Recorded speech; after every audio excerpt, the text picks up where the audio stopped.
इसको समझने के लिए हम इसके उद्गम से चलते हैं। मैं पहले आपको बता दूं कि गंगा नदी का उद्गम भागीरथी नाम से होता है, जहां से गौमुख ग्लेशियर से निकलती है, स्थान होता है गंगोत्री, और वहां से भागीरथी के नाम से निकलती है, और भारत में इसके अंतिम दर्शन भागीरथी के नाम से ही होते हैं। ठीक है, यही भागीरथी जब बांग्लादेश में प्रवेश करती है तो बांग्लादेश में इसे पद्मा के नाम से जाना जाता है। इसी पद्मा में जमुना नदी आकर मिलती है। कौन सी नदी? जमुना नदी आकर मिलती है, और जमुना कहा जाता है ब्रह्मपुत्र को, कहां पर? बांग्लादेश। बांग्लादेश में ब्रह्मपुत्र को क्या कहा जाता है? जमुना। ठीक है, तो इसका सीक्वेंस फ्लो अगर देखें तो गंगा नदी सबसे पहले आती है, एक स्थान है भागीरथी के नाम से जिसे कहा जाता है हम लोग देवप्रयाग। कौन सा? देवप्रयाग। देवप्रयाग में गंगा आती है भागीरथी के नाम से, और ऊपर से आती है अलकनंदा। तो भागीरथी में आकर मिलती है कौन सी? अलकनंदा। अलकनंदा और भागीरथी, ठीक है, भागीरथी और अलकनंदा ये दो जहां मिलती है उसका नाम क्या हो जाता है? देवप्रयाग। और देवप्रयाग से इस नदी का नाम होता है गंगा। स्थान पड़ता है देवप्रयाग से थोड़ा आगे आएंगे तो स्थान पड़ता है हरिद्वार के पहले, एक बहुत अच्छा स्थान है योगा नगरी जिसे कहा जाता है, उसका नाम है ऋषिकेश। ऋषिकेश के बाद से ये नदी जमीन में बहना चालू करती है, मैदान में छत करती है। तो यहाँ से आती है हरिद्वार, हरिद्वार के पास बाद आती है कन्नौज, कन्नौज में आती है रामगंगा मिलती है इसमें। फिर इसके बाद कानपुर, कानपुर आपसे पूछा जाए किस नदी किनारे है तो गंगा नदी किनारे। आपसे पूछा जाएगा ताजमहल किस नदी किनारे है तो वो यमुना नदी किनारे। किस किनारे है? पीछे यमुना की गंगा है। ताजमहल किस नदी किनारे? बड़ा इंपॉर्टेंट क्वेश्चन है। यमुना नदी। यमुना नदी कहां से? वो इलाहाबाद से जो बह करके आ रही है, मथुरा से घूमते हुए आ रही है, वो है। तो ये दूसरी सहायक नदियां हैं यहाँ पर आ रही है, जिसका नाम है बंदरपूज ग्लेशियर से निकलने वाली यमुना। गंगा की सबसे बड़ी सहायक नदी कौन सी है? यमुना, जो समानांतर बहती हुई और प्रयागराज में यानी इलाहाबाद में आकर के मिलती है। किससे? गंगा से। यहाँ पर एक नदी की और संकल्पना की जाती है जिसका नाम है सरस्वती। सरस्वती नदी की संकल्पना भी की जाती है, लेकिन वो विलुप्त अवस्था में है। इसीलिए प्रयागराज को त्रिवेणी भी कहते हैं, 3 नदियों का क्षेत्र। ठीक है, याद रखिएगा, मैंने बार बार आपको बताया है यहाँ पे प्रयाग लिखा हुआ है। प्रयाग का मतलब 2 नदियों का मिलन स्थल। ठीक है, तो आप यहाँ पर पंच प्रयाग याद रखिएगा, ये बड़े इंपॉर्टेंट है। इसके आगे हम थोड़ा सा पढ़ते हैं। पहले आप ये याद रखिएगा पंच प्रयाग। तो सबसे पहले देवप्रयाग, फिर रुद्रप्रयाग, फिर कर्णप्रयाग, फिर नंदप्रयाग, फिर विष्णुप्रयाग। याद रखिएगा, फिर से बोलते हैं देवप्रयाग, रुद्रप्रयाग, कर्णप्रयाग, नंदप्रयाग, विष्णुप्रयाग।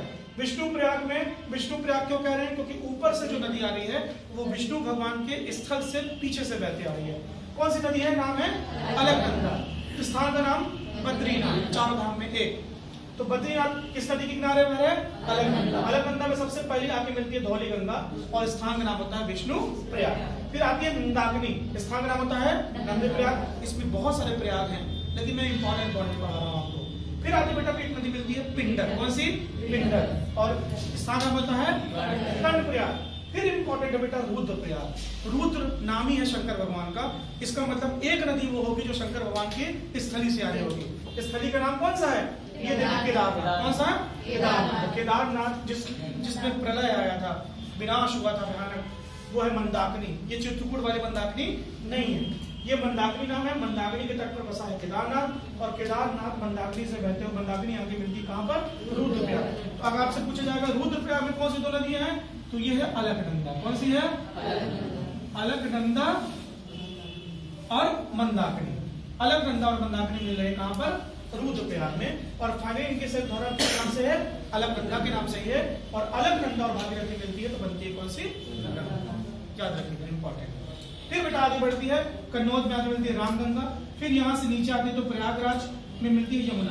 अब हमारे लिए यमुना इंपॉर्टेंट इसलिए हो जाती है बेटा कि हम जिस प्रदेश में रहते हैं मध्य प्रदेश, मध्य प्रदेश की केवल 2 नदियां ऐसी हैं। एक हो गई आपकी टोंस और दूसरी हो गई सोन, जो सीधे गंगा में मिलती हैं। बाकी उत्तर मध्य प्रदेश के भौगोलिक क्षेत्र के उत्तर की ओर बहने वाली मैक्सिमम नदियां अपना पानी या तो चंबल में गिराती है। चंबल गंगा यमुना की एक बड़ी सहायक नदी होगी, या तो अपना पानी चंबल में। तो कौन कौन सी चंबल गिरा रही है? देखिए क्षिप्रा, काली सिंध और पार्वती, ये अपना पानी किसमें गिरा रही है?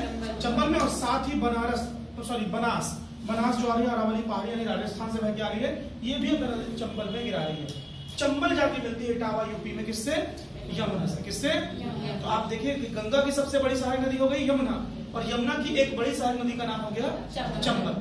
तो 3 नदियां मध्य प्रदेश की जो अपना पानी चंबल में गिरा रही है और बाकी की सिंध, बेतवा, केन ये यमुना में पानी गिरा रही है। मतलब अल्टीमेटली आप देखेंगे तो मध्य प्रदेश की मैक्सिमम नदियां गंगा नदी तंत्र को फॉलो कर रही हैं। किसको फॉलो कर रही हैं?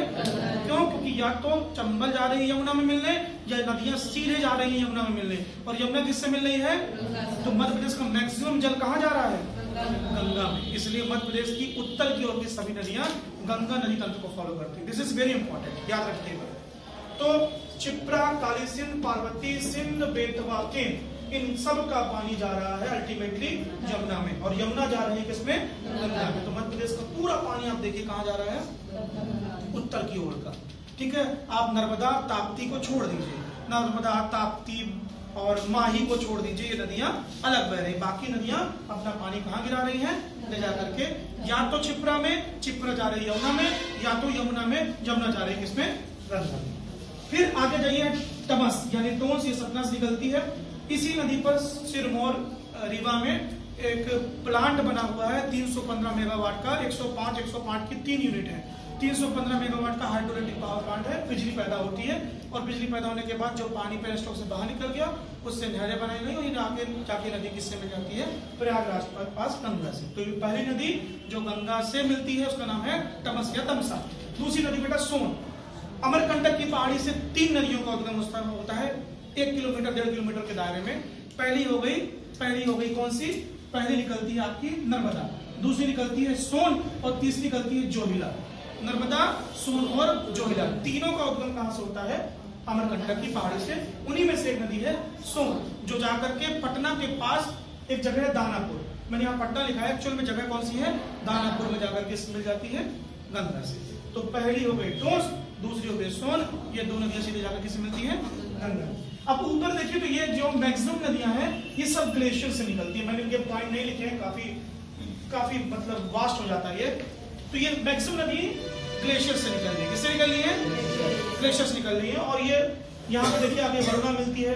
वरुणा नदी 80 घाट, जगह का नाम वाराणसी, प्रधानमंत्री मोदी का संसदीय क्षेत्र। उसके बाद आती है बेटा देखिए यहाँ पर सई, फुल्लर। ये फुल्लर कौन सी नदी है? फुल्लर झील से निकलती है। गोमती नदी, गोमती नदी किनारे है लखनऊ मतलब सई और गोमती का मिलन होता है जौनपुर में। जौनपुर को किसने बसाया? मैंने क्वेश्चन पूछा है आपसे, आंसर दीजिएगा। तो सई और गोमती को जहाँ मिलन से होता है उसका नाम है जौनपुर। फिर आती है गोमती नदी और ये मिल जाती है गाजीपुर में। उसके बाद काली नदी, धौली गंगा, राप्ती, इन सब का जल संयुक्त जल आता है। तो काली नदी और धौली गंगा के संयुक्त जल को कहते हैं सरयू। सरयू किनारे अयोध्या है। फिर यहाँ पे राप्ती आदि मिलती है देवरिया में। इनकी संयुक्त धारा का नाम जाता है घग्गर, और घग्गर नदी फाइनली छपरा में आकर के मिलती है। फिर यहाँ पे बेटा 2 नदियां हैं जो नेपाल से रह के आती है। एक हो गई गंडक, दूसरी कोसी। कोसी नदी को कहते हैं बिहार का शोक, जिस तरह से दामोदर नदी को कहते हैं बंगाल का शोक। क्यों? क्योंकि ये नदी हर साल अपना मार्ग परिवर्तन करती है। मार्ग परिवर्तन की प्रवृत्ति के कारण ये काफी प्रचलित है और इस कारण से अपना मार्ग परिवर्तन करती है और हर साल बाढ़ लाती है। तो आप एक जगह मेंटेन करोगे, दूसरी जगह पता चला वो अपनी मार्ग परिवर्तन करके किसी दूसरी जगह पर बाढ़ लाती है। तो मार्ग परिवर्तन की प्रवृत्ति के कारण बिहार में काफी प्रलय मचाती है और इसलिए कहा जाता है इसे कोसी नदी को बिहार का शोक। हालांकि वर्तमान में बहुत सारे प्रोजेक्ट चल रहे हैं। अब ऐसा शोक जैसा कुछ नहीं बचा हुआ, लेकिन प्रचलित हो जाता है कोई क्वेश्चन तो फिर उसी नाम से पूछा जाता है। ठीक है, जैसे आपसे पूछा कि दामोदर नदी घाटी किस नदी घाटी परियोजना के तहत विकसित की गई है? पहले दामोदर नदी बंगाल में ही काम करती थी, लेकिन उसे टेनेसी यूएसए की टेनेसी नदी परियोजना के तहत बना दिया गया। तो अब ये काफी कुछ फायदा पहुंचाती है, ना कि विनाश करती है। क्वेश्चन प्रचलित हो जाता है तो ध्यान रखिएगा। पटना में आके मिलती है, गंडक मिलती है हमीरपुर में, कोसी मिलती है भागलपुर में, और फाइनली एक नदी आती है, इसका नाम है महानंदा, फरक्का बैराज में। फरक्का बैराज से नदी सहायक नहीं होती बल्कि वितरणिका निकल जाती है। सहायक नदी वो होती है जो जल ला करके किसी प्रधान नदी में डाल देती है। और यहाँ पर क्या हो रहा है, एक नदी 2 भागों में टूट रही है। एक का नाम हुगली, दूसरे का नाम भागीरथी, जो आगे चल के क्या हो जाएगी पद्मा। तो यहाँ से फरक्का से नदी टूटती है, ना कि मिलती है। इसको कहते हैं वितरणिका। क्या कहते हैं? वितरणिका। ठीक है, तो फरक्का से 2 वितरणिका निकलती है। हुगली में आके मिलती है दामोदर, और फाइनली का जल गिर जाता है बंगाल की खाड़ी। और यहाँ पर कौन सी है? भागीरथी। अगर इसका हम एक फ्लो चार्ट बनाना चाहें, इनका एक फ्लो चार्ट बनाना चाहें तो देखिए कुछ ऐसा हो रहा है। मान लीजिए ये हमारी थोड़ा सा इसको समझने का प्रयास करते हैं।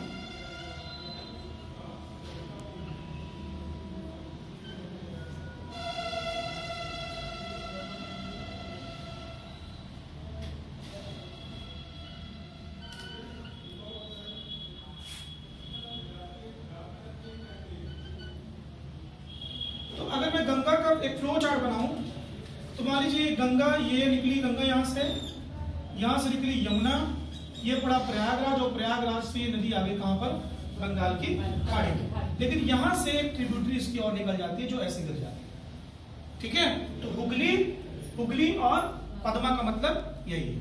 ठीक है, और इस स्थान को हम क्या कहते हैं बेटा, बंगाल की खाड़ी। आपको पता है ना, मैंने बताया था 3 स्थान से, 3 तरफ से थल और बीच में जल, इसको क्या कहते हैं हम लोग।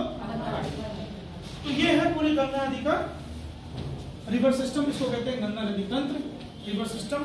आर्थिक दृष्टि से, आध्यात्मिक दृष्टि से, सभी दृष्टियों से बहुत महत्वपूर्ण गंगा और उसकी सहायक नदियां। ठीक है, तो आई थिंक आपको समझ में आ गया होगा। इसको 1-2 बार प्रैक्टिस, 2-3 बार प्रैक्टिस करिएगा।